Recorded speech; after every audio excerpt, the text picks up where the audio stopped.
Skygo Bolt 150, naka full LED po, ito pong kanyang headlight, ito po yung kanyang low beam. At nandito naman po sa bandang gitna, ito pong kanyang high beam.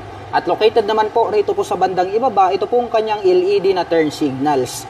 At ito po ay gumagamit ng traditional na telescopic fork para po rito sa kanyang front suspension.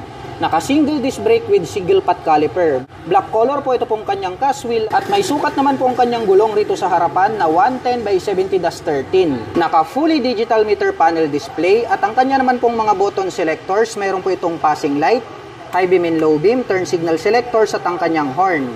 Habang dito naman po sa kabila, mayroon po itong auto stop start system, on and off para sa kanyang headlight at ang kanyang electric starter. At ito po ay gumagamit ng smart keyless system para sa kanyang ignition at included na po rito yung kanyang fuel at set button.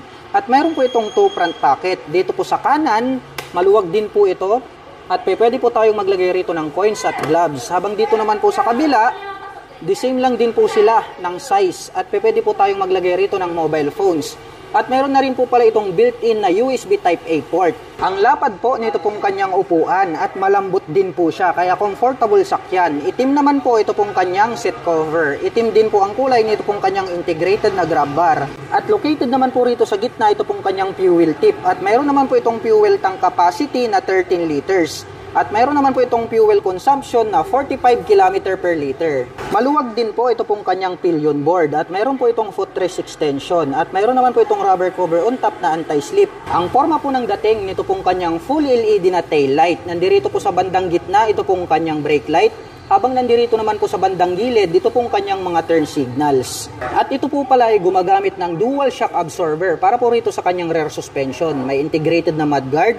At ito po ay equipped with single rotor disc brake with single pot caliper. At ang sukat naman po ng kanyang gulong rito sa likuran ay mayroong sukat na 130/70-13.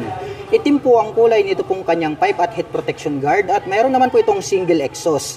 At ito po pala ay gumagamit ng liquid cooled para po rito sa kanyang cooling system. At pag-usapan naman po natin ang kanyang engine specifications. Ang Skygo Bolt ay mayroon po itong 150 cubic centimeter engine displacement.